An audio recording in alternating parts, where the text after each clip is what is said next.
Hi there, I'm Lena Anani, and you're listening to She Wrote a Book, where I interview amazing women from all over the world who also happen to be published authors. I created this show to educate, entertain, and inspire you to be the voice you want to hear in the world. Did you know this episode comes with a free gift? It's a webinar for aspiring authors who want to learn my insider secrets on writing and publishing books. You can access this free training instantly at SheWroteABook.com/bonus. Now let's get started. You're listening to episode number 14 of She Wrote a Book, and today I'm interviewing Halelly Azulay, author of the book Employee Development on a Shoestring. Employee Development on a Shoestring gives managers and supervisors the tools to grow their team members into engaged, highly skilled employees outside the classroom, outside the box, and within an efficient, cost-effective framework. Halelly Azulay is a facilitator, speaker, and leadership development strategist, and an expert in communication skills and emotional intelligence.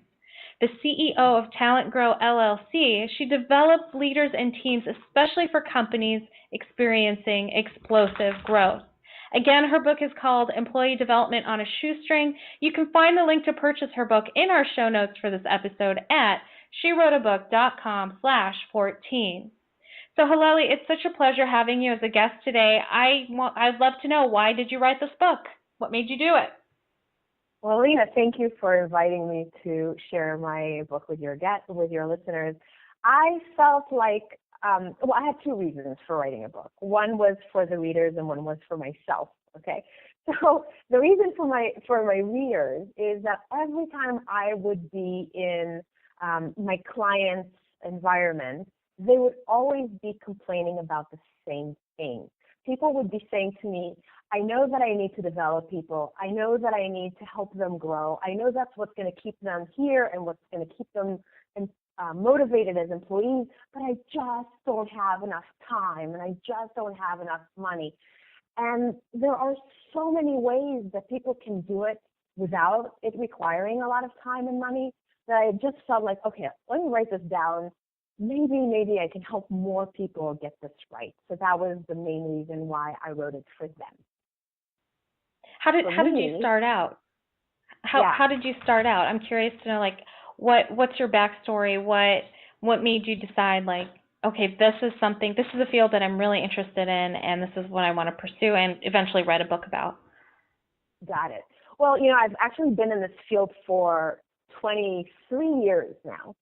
And when I went to college, I had no idea what I wanted to be when I grow up. And I thought maybe I would go into advertising or marketing or something like that. And I studied communication. And that, I didn't like it. I worked for a year and I went back to grad school. And when I was in grad school, I thought I might go into academia because I had this sense that I really like researching and I'm good at teaching. I like teaching. But I had a teaching assistantship, which allowed me to teach in the university. And I recognized I didn't want to do that. And then I realized that there's people who actually teach in workplaces. I didn't even know that this field existed.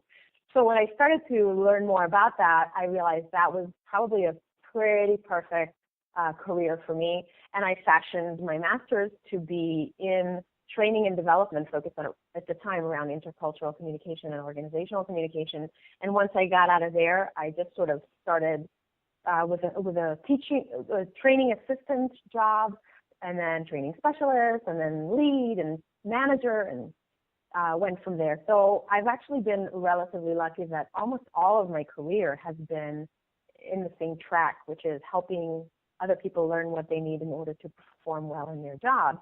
And then the last half of my career, I recognize that what I'm most interested in is the human side of work, what makes people perform better, when how they interact with other people gets them to get the job done. It's like that thing gets in the way. You can be technically wonderful with whatever it is that you do, but if you don't know how to manage other people, manage your relationships, influence, communicate, it's not going to work. So that's where I focus. And writing the book is just sort of, it's one actually small aspect of all the work that I do. But it was something that was just so coming up so much, and I really wanted to write a book that it seemed like a good fit. Awesome. Yeah, sounds like a perfect fit. So in your book, I know you touch upon the topic of today's quote unquote do more with less business environment. What is that? And can you give us some examples? Sure. So because I have focused my career on training and development and workplace learning, I'm often the kind of person who's brought in to help do training classes, right, and facilitate official programs that are geared towards helping people learn. But people need to learn skills faster. We know that technology is evolving faster than we can even figure it out. Just it's changing. The workplace is changing. Products are changing. Customers are changing. So everything is changing so fast that the skills that people need and the knowledge that people need is something that is you can never really even rest. You just constantly have to learn. But you can't keep sending people to training classes. That's just impractical. And then the other reality that's emerging stronger than ever is that people also have a lot of constraints. The downturn in the economy caused people to have smaller budgets. People aren't able to send people to travel to some other destination to do their training. And also people are working from wherever they are. People are working from all over the world, often on very diverse global teams. So it's just impractical to bring them all together. So this idea of the way you learn what you need to learn happens in some classroom somewhere, it's outmoded. Now, it's not to say that that's not a good way to learn, and I still make most of my living doing just that. But there are so many other ways that you can develop skills and develop knowledge that are totally outside of that box of being in a classroom. That also, it means that it doesn't require a ton of time, and it doesn't require a ton of money. So that helps people with that burden. Yeah, and you also talk about one of the learning tools is social learning. What can you elaborate on that? What is social learning and why is it important? Sure. Social learning just means that we can learn from other people by interacting with them, and more specifically now with technology and social networking tools, it's easier to do that regardless of where you are. Because actually, a funny story is I did a webinar at one point and I focused on social learning, and it was a public webinar. It was free. So at the time, it was relatively near when my book launched, and I told my parents about it, and my dad said, "Oh, okay, well maybe I'll join in. I'll hear what you do." And as I was describing this later on, he was like, "Well, that was a really interesting webinar." And that idea about social learning, he said, we used to call that asking people questions. Dad. Yes, of course. So you still can ask people questions, but it used to be that you would walk over to their desk and ask them a question. But now, the person who knows the answers to the questions that you have might be someone you've never met. And they could be sitting somewhere in Belgium or somewhere in China or somewhere in Wisconsin. And as long as you recognize that those people can create content, so they can write wikis, they can write blogs, they can come on discussion boards, they can interact through social networking tools that are either out there, like the ones we all know about, like LinkedIn and Facebook and Twitter and so on, but also ones that are kind of specific to the enterprise. A lot of organizations create those similar kinds of tools that are just within their firewalls that help them prevent any kind of security breaches. And that you can ask that person questions. They can share their knowledge. You can like it. You can tag it. You can comment on it. You can have discussions with other people about it. You can watch little YouTube videos about how to do something from someone who's out in the field. So there are so many ways now that we can share knowledge with other people that doesn't go through some kind of official channels, right? Like it doesn't have to all flow from one place or from the people who are deemed experts, but it can be something that emerges from the grassroots and can be easily shared, and you can get it just in time. So it's not something I invented. It's something that's been talked about a lot in my industry especially, but it is such a great way for people to develop their skills. Absolutely, I agree with that 100%. I mean, I just feel like in the last several years alone, with our access, with access to all this information out there, and I've learned so much just from social learning. So I think it's cool that you touch upon that and even promote it. So who benefits from reading your book? Who did you write this for? Who should pick up your book and buy it and read it cover to cover? Yeah. Well, actually, I'll make a little side note about the cover to cover part, which is I wrote it in a way that you absolutely don't have to read it that way. I hope that people do, but it's written in a way that you can kind of look at the table of contents or flip through it, and if something strikes you as interesting, just read that chapter. Every single chapter is written as a standalone. So I was hoping that it would be kind of like one of those manuals that becomes tattered, that you can just read as much as you want, as much as you can handle when you need it. So the people that I envisioned could use this book really well are especially the people who are charged with developing people in their organization. So usually that's going to be like a team lead, a supervisor, a manager, anybody in a leadership position. They recognize that they need to keep their people growing. They need to keep people happy. There's statistics out there that say that beyond a certain threshold, people are really not very motivated by more money in their positions.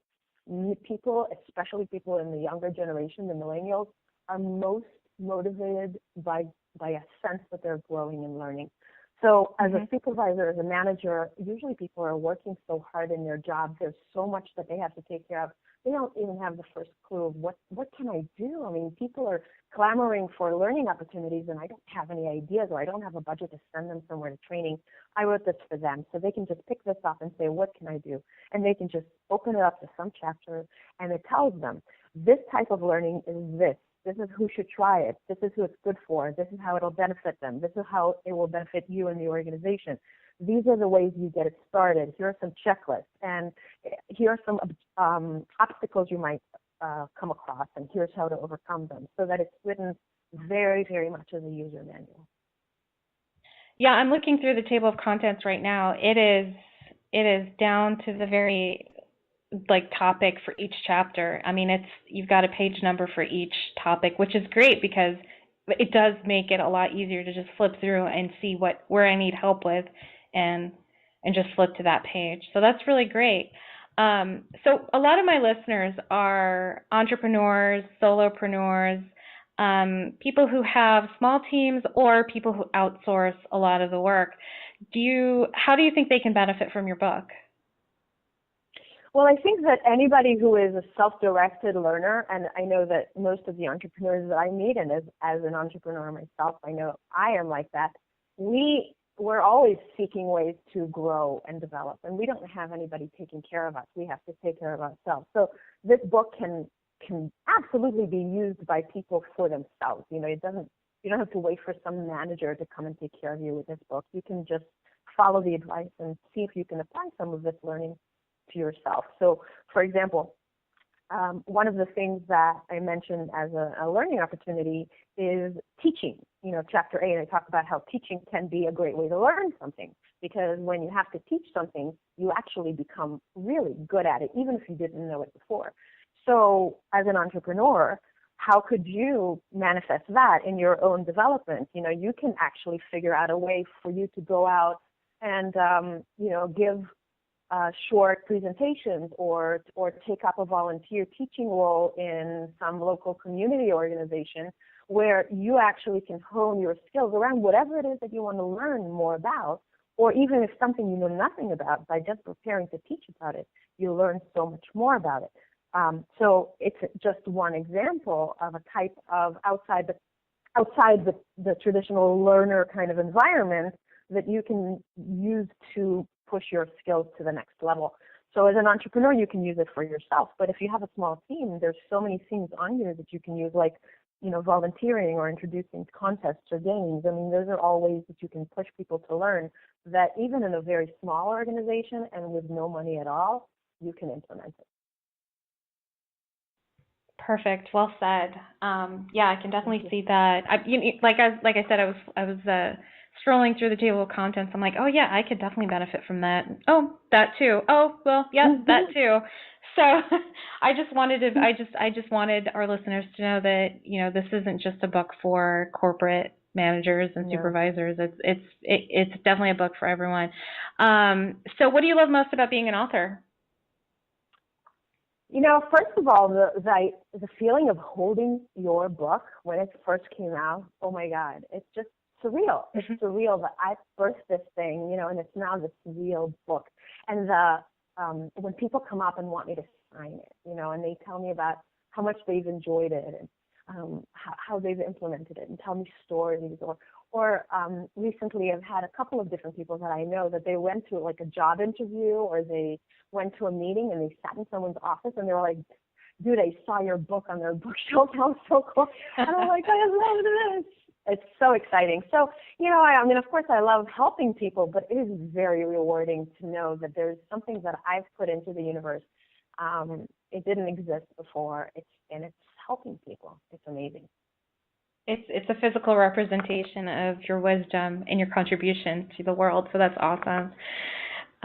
So Halelly, thank you so much for being our special guest today. We will have a link to your book in the show notes for this episode, and our listeners can find that at SheWroteABook.com/14 to learn more about our author and her awesome book. Thanks again, Halelly. Thank you, Lena. Thanks for inviting me on your show.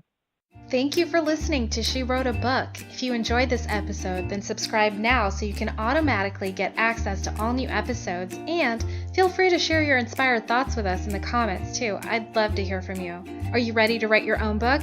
Get started now with my quick and concise webinars so you can learn my insider secrets on writing and publishing your own book. Claim your free gift now at SheWroteABook.com/bonus. Until then, may you always feel good and make magic. Feel good, make magic now. Lena, Anani will show you how. Ignite that wisdom inside of you and show the world what you do. To publish, write, and promote, learn the best way to go.